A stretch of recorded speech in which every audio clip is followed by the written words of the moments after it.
Olá, pessoal, tudo bem? Sejam bem-vindos à nossa aula de Ciências Humanas e Sociais Aplicadas. E o tema de hoje é Proclamação da República.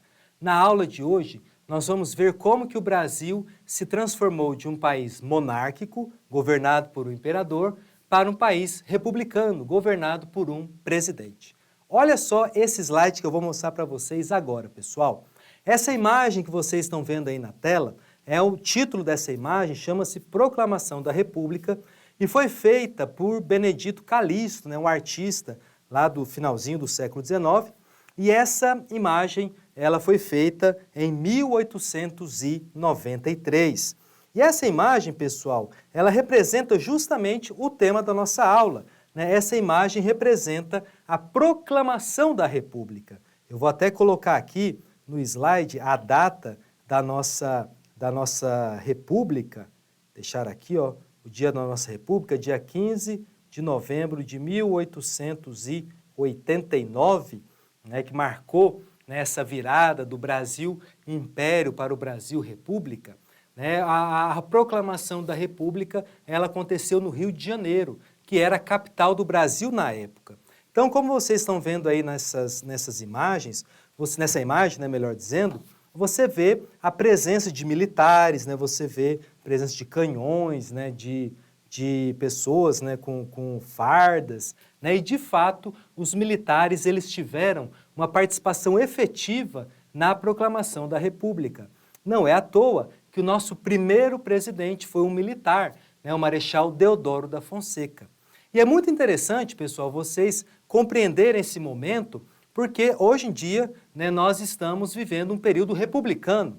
Então, é interessante nós conhecermos como que o Brasil se tornou uma república, tá certo?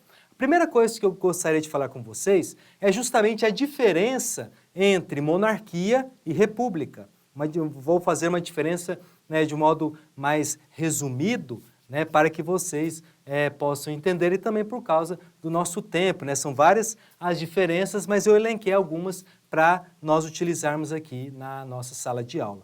A primeira diferença que a gente pode elencar é justamente a questão de quem governa. No Império, nós temos a figura do imperador, que ele governa até o fim da vida, e assim que ele morre, quem o sucede é o seu filho, o filho primogênito, o filho na maioria dos casos, o filho mais velho, que assume o trono, não precisa passar por nenhuma eleição. No caso da República, não. O presidente da República, ele é eleito pelo voto, ele é eleito pelos eleitores, dependendo do caso, voto direto ou voto indireto. Na República, o presidente ele tem um mandato já pré-fixado, de 4 a 5 anos. Se vocês verem a história do Brasil República, vocês vão ver que o Brasil já teve presidência e governou por 4 anos, por 5 anos, até mesmo por mais anos, que o Brasil já teve períodos ditatoriais. Então veja que essas diferenças nos mostram que a partir do dia 15 de novembro de 1889, algumas coisas mudaram em nosso país, principalmente a forma de governo. Agora nós não teríamos mais imperador. Dom Pedro II foi exilado lá para a Europa depois da proclamação da República, e a partir desse momento os governantes do Brasil foram eleitos pelo povo, foram eleitos pelo voto direto, apesar de alguns momentos termos o Congresso votando, o voto indireto. Então aí vocês estão percebendo que a nossa República teve alguns momentos de crise, e foram muitas crises, tá legal? Então, essas são as principais diferenças entre a monarquia e a república, a questão da forma de governo, tá legal? Tá certo? Olhando para a imagem novamente, pessoal, nós vemos que ela foi feita em 1893. Então, o Benedito Calixto, que é o autor dessa tela que nós estamos vendo aqui nesse slide, ele vai fazer a sua tela, Proclamação da República, 2 anos depois, 4 anos depois do evento ocorrido. Então, deu um tempo para ele elaborar na sua cabeça como é que ele queria que essa república fosse retratada. Inclusive, essa imagem a gente vê muito em livros didáticos, muitas vezes na internet também, né? Se você pesquisar lá no Google, Proclamação da República no Brasil, provavelmente essa será a primeira imagem que você vai encontrar. Então, né, é interessante trazer essa imagem também aqui para a nossa aula, para a gente analisar, para quando você encontrar essa imagem ou em um livro ou na internet, você saber o que ela está querendo dizer. Tá legal? Beleza? Então, vimos agora, né, algumas diferenças entre a monarquia e a república. Vamos agora ver mais especificamente a república no Brasil, né, quais foram, quem foi, né, quais grupos sociais que participaram da proclamação da república. Vamos olhar no slide aí, pessoal? Olha só.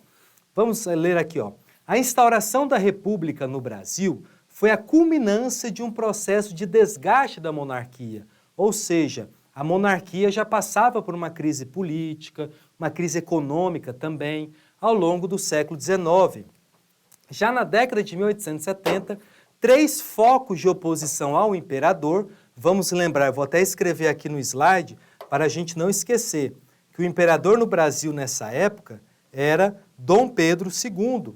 Então é importante a gente escrever para você não esquecer, né? Dom Pedro II, ele que era o imperador do Brasil na época. Ou seja, foi ele que foi deposto pelos republicanos no dia 15 de novembro de 1899, tá certo? Então, 3 focos de oposição ao imperador, Dom Pedro II, estavam consolidados no cenário político: o exército, os abolicionistas e os republicanos. É por isso, pessoal, que lá na tela, que nós analisamos agora mesmo, os militares têm participação efetiva. Né? Vocês viram ali que tinham vários militares fardados, com canhões apontados, né, já preparados para qualquer tiro. Então, o exército teve sim uma participação efetiva na proclamação da República. Mas eles não estavam sozinhos, não.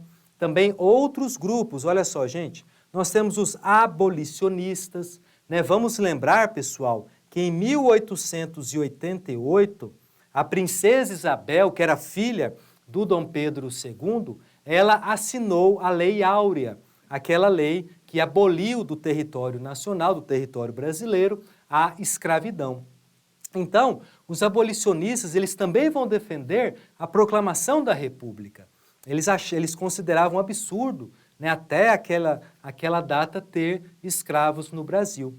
Além disso, nós temos também a participação de fazendeiros, né, que viram a abolição da escravidão, né, que fizeram críticas ao imperador Dom Pedro II, né, justamente por conta da abolição ter sido feita sem indenizar esses fazendeiros, né, porque eles acabaram perdendo a sua mão de obra.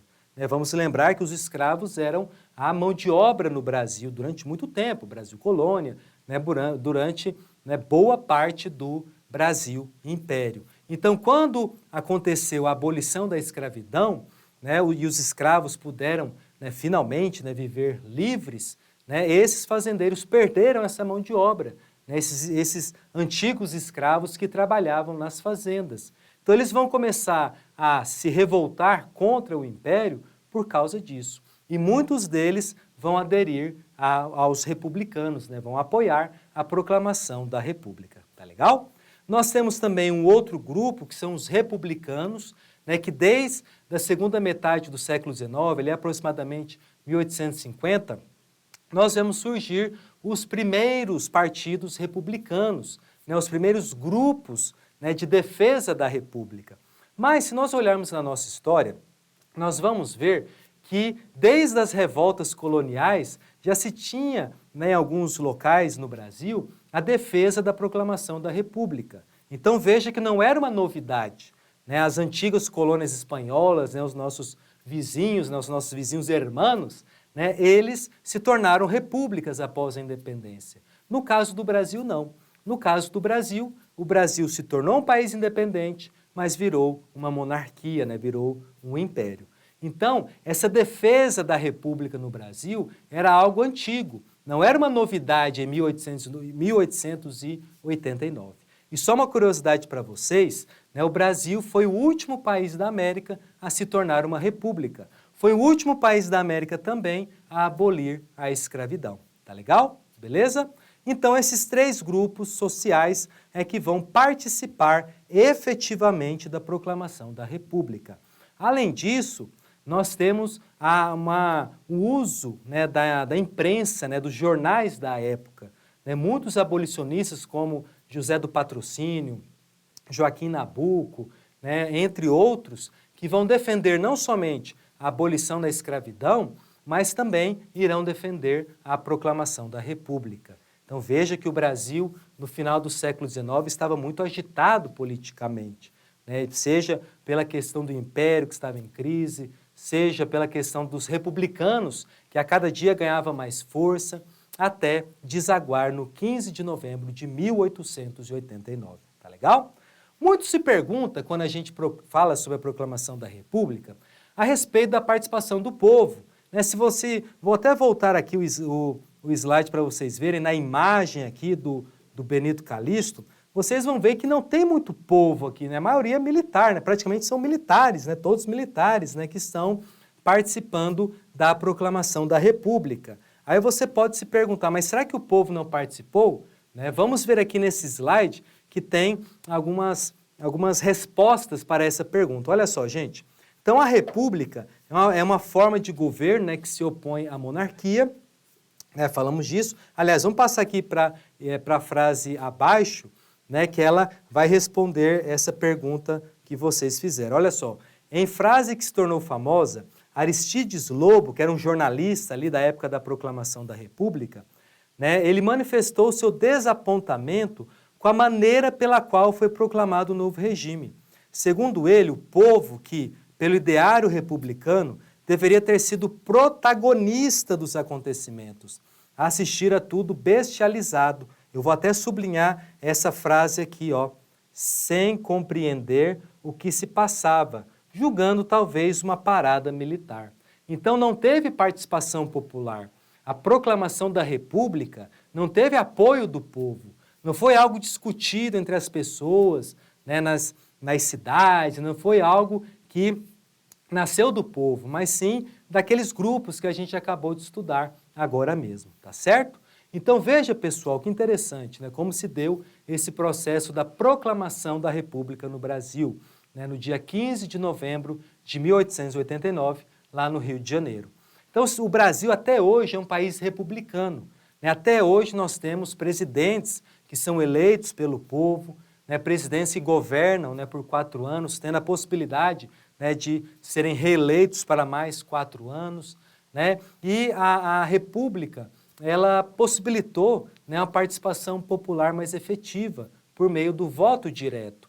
Né? Então o eleitor pode escolher o seu presidente, o seu governador, né, pode escolher os deputados que irão representá-los no Congresso Nacional. Né? A República, ela surgiu com uma proposta de inclusão, né? Uma proposta nova, né? Ao contrário do que estava sendo feito pela monarquia. Porém, como nós estamos vendo, né, na frase do Aristides Lobo, né, ele ficou frustrado com os rumos que a República tomou. Né? Ele esperava que o povo tivesse uma participação mais efetiva. Né? Ele esperava que a República pudesse trazer muito mais do que o Império. E isso aconteceu com muitos republicanos. Muitas pessoas que apoiaram a proclamação da República, pouco tempo depois se desiludiram com o que aconteceu. Né? Porque muitos consideraram que a situação no Brasil até piorou, né, depois da proclamação da República. Então é interessante, pessoal, nós analisarmos esse momento tão crucial da nossa história e perceber essas características, né, da transição da monarquia para a República, de percebermos a participação dos militares nesse momento, de percebermos também quais eram essas classes sociais que apoiaram a proclamação da República, além dos militares, né, os abolicionistas, né, nós temos os republicanos também, e a ausência do povo. Né, o povo não participou efetivamente da proclamação da República. Tem estudiosos, tem historiadores, né, que afirmam que o povo queria que a monarquia continuasse. Né, o povo tinha afeição por Dom Pedro II. Tá certo? Então, pessoal, é isso. Né, o tema da nossa aula de hoje foi a proclamação da República Espero que vocês tenham aprendido e na próxima aula a gente se encontra. Um abraço, fique com Deus, até mais.